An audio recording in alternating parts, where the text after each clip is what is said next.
যে যোৱাকালি আমি এটা নিউজ পালোঁ যে মুছলপুৰ সমষ্টিৰ যে ৰাকেশ ব্ৰহ্ম ডাঙৰীয়াই BTCৰ EM পৰহিয়ে জোনদাস ডাঙৰীয়া নামৰ ব্যক্তি এজনে অৱৰো নেতা এজনে তেওঁৰ এগেইনষ্টে কেইটামান তথ্য ভিত্তিক প্ৰমাণ দাঙি ধৰিছিল সংবাদ মাধ্যমত আৰু তাকেই ভিত্তি কৰি যোৱাকালি তেখেতেই মুছলপুৰ চহৰত মহিলাসকলক মাতি আনি তেওঁ এটা ধৰ্ণা কাৰ্যসূচী লৈছিল।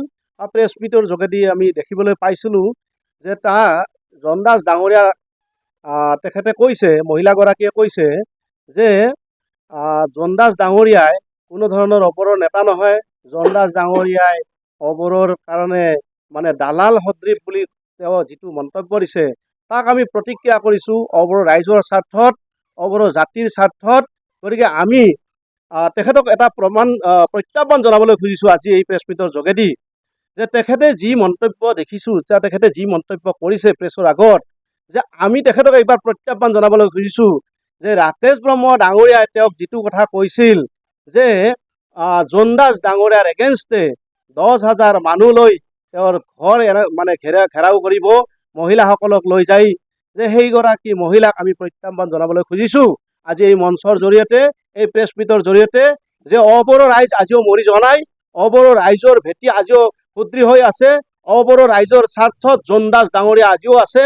গতিকে BTCৰ 22 লক্ষ মানুহৰ কাম অবড়োৰ কাৰণে আজি জোনদাস ডাঙৰীয়া মাত মাতি আছে, তাক কেতিয়াও অবড়ো ৰাইজে পাহৰিব নোৱাৰে। গতিকে সেইগৰাকী মহিলাক মই প্ৰশ্ন কৰিব খুজিছোঁ যে ৰাকেশ ব্ৰহ্ম ডাঙৰীয়াৰ আপুনি এজেণ্ট, কিমান টকা লৈ আপুনি ৰাকেশ ব্ৰহ্ম ডাঙৰীয়াৰ হকে এই প্ৰেছ মিট দিছি? গতিকে আপুনি এজন অবড়ো নেতা নহয় নেকি? আপুনি অবড়ো একজন মাতৃ নহয় নেকি? অবড়ো একজন আপুনি মাইকী নহয় নেকি? যদি সঁচাকৈ অবড়ো আপোনাৰ যদি তেজ আছে তেনেহ'লে এই মন্তব্যৰ পৰা আপুনি বিৰত থাকক। কাৰণ আমি অবড়ো ৰাইজে এতিয়া সজাগ, অবড়ো ৰাইজে কিন্তু সজাগ। অবড়োৰ ভেটি আপুনি নাভাবিব কেইজনমান মহিলাক লৈ গৈ UPPLৰ ডাঙৰ নেতা হোৱাৰ কাৰণে আপুনি যি প্ৰেছ মিট দিছি তাক আমি প্ৰত্যাহ্বান জনাইছোঁ। আপোনাৰ কাৰণে আমি এতিয়া জাতিটোৱে লাজ পাইছোঁ। অবড়োৰ নেতাৰ কাৰণে আপুনি বিদ্ৰোহ মন্তব্য দাঙি ধৰিছে। আপুনি যেনেকৈ কথা কৈছে অবড়োৰ জাতিৰ মাতৃসকলে আপোনাক ঘৃণা কৰিছে।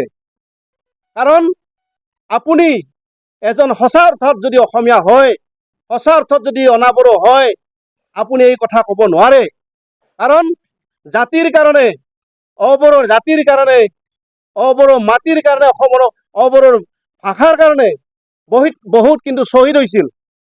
সেই কথা আপুনি পাহৰি নাযাব।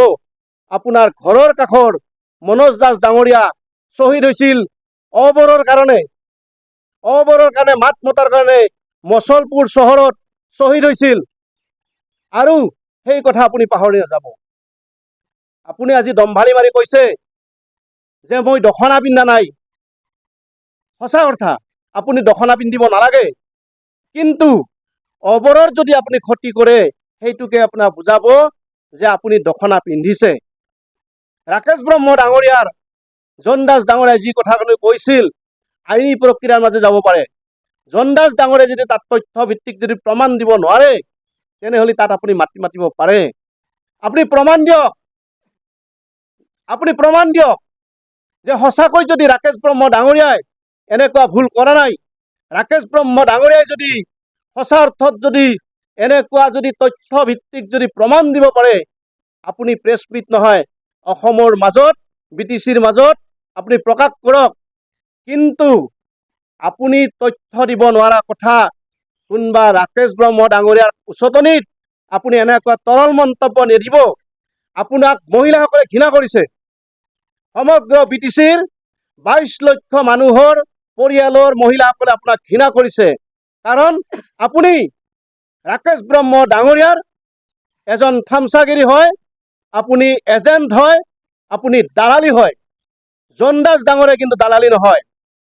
ৰাকেশ ব্ৰহ্ম ডাঙৰীয়াক আপুনি যি সন্মান কৰি কৈছে যে তেখেতে আপোনাৰ ভগৱান, আপোনাৰ ভগৱান হ'ব পাৰে, কিন্তু 22 লাখ, 24 লাখ, 25 লাখ অনাবৰৰ কাৰণে কিন্তু ভগৱান স্বৰূপ সদৃশ জোনদাস। আপুনি এই কথা পাহৰি নাযাব, আপুনি এই কথা পাহৰি নাযাব। কেইটামান টকাৰ কাৰণে আপুনি ৰাকেশ ব্ৰহ্মৰ সমৰ্থনত কথা আপুনি নক'ব। BTCৰ প্ৰধান প্ৰমোদ বড়ো ডাঙৰীয়াৰ আজি কেইদিনমান আগতে নিউজ এটা ওলাইছিল, আমি সকলোৱে অসমবাসীয়ে চাইছিলোঁ। এডুকেশ্যন ডিপাৰ্টমেণ্টত 4 কোটি টকাৰ কেলেংকাৰী সেই উন্মোচিত হৈছে। তাক আপুনি মাত মাতক, যদি পাৰে সাহস আছে, যদি তথ্যভিত্তিক যদি প্ৰমাণ আছে যে BTCৰ চিফ প্ৰমোদ বড়ো ডাঙৰীয়া সঁচাকৈ যদি কেলেংকাৰীত জড়িত নাই, আপুনি প্ৰমাণ দিয়ক। আৰু আপুনি যি কথা কৈছে, জন দাস ডাঙৰীয়াৰ ঘৰ 10,000 মানুহলৈ তেওঁ ধৰ্ণা দিম বুলি কৈছে। আপুনি যি কথা কৈছে, 10,000 মানুহ নহয়। আপুনি যদি প্ৰত্যাহ্বান জনাব নোৱাৰে, জন দাস ডাঙৰীয়াৰ ঘৰত 10,000 নহয় 5,000 মানুহ যদি আপুনি আনি ঘেৰাও কৰিব নোৱাৰে, আপোনাৰ ঘৰত কিন্তু 20,000 মহিলা লৈ আমি ঘেৰাও কৰাৰ কাৰণে ৰেডি হৈ আছো। আপুনি প্ৰস্তুত হওক। আৰু জন দাস ডাঙৰীয়া যি কথা কৈছে, আপুনি যে মানাসত প্ৰেছ মিট দি থাকে, মুছলপুৰত প্ৰেছ মিট নিদিয়ে, অহাকালি আপুনি ৰেডি হওক। জন দাস ডাঙৰীয়াক প্ৰত্যাহ্বান জনাৰ কাৰণে, অবড়ো ৰাইজক প্ৰত্যাহ্বান জনাৰ কাৰণে অহাকালি আপুনি ৰেডি হওক। মুছলপুৰ চহৰত মাজমজিয়াত আমি প্ৰত্যাহ্বান জনাম আপোনাক প্ৰেছ মিটৰ যোগেদি।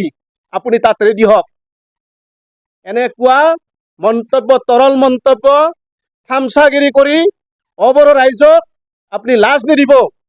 আপুনি নিজে লজ্জিত হৈছে, কাৰণ আপোনাক অসমীয়া বুলি জানে, আপুনি দখনা নিপিন্ধা বুলি জানে। গতিকে আপোনাৰ এই মন্তব্যই আপোনাক কিন্তু যথেষ্ট তললৈকে নামাইছে।